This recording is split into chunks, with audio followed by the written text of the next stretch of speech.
Sederhana poe ayeuna mah ieu teh rek nyieun martabak mie dilanjut ngagoreng perkedel tales. Assalamualaikum baraya, kumaha yeuh Dararama? Poe ayeuna mah menuna teh sederhana pisan nu aya di imah we henteu balanja ka warung.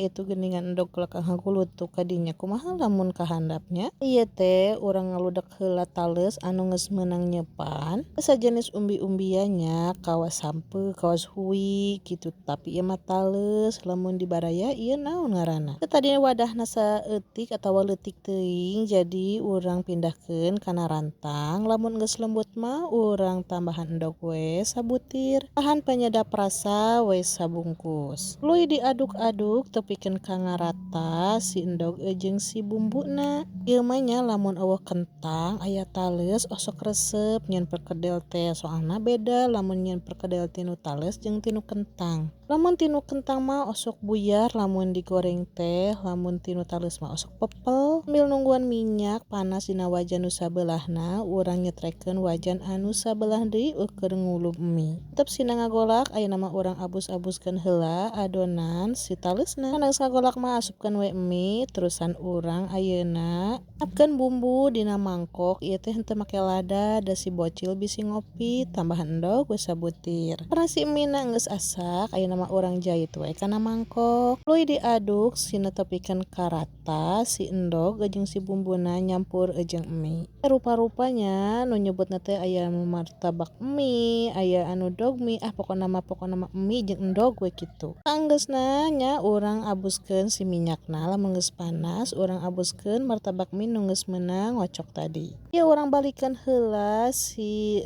perkedel talesna bisi tutung sabelah, lamun enggeus dibalik-balikeun kieu mah balik deui kana mie. Sakirana geus garing sisi jeung sisina urang bagi we opat. Yang engke teu hese nya ngopina atawa mawakna. Enggeus dibelahan kieu mah pan praktis barudak tinggal nyarokotan. Tah gorengan anu kahiji geus asak geus koneng nya alus kieu tu katingalina ge urang jait urang tiriskeun kana stainless atawa serokan stainless. Nah urang sina garuyang deui anu kadua tah si perkedelna dina minyak.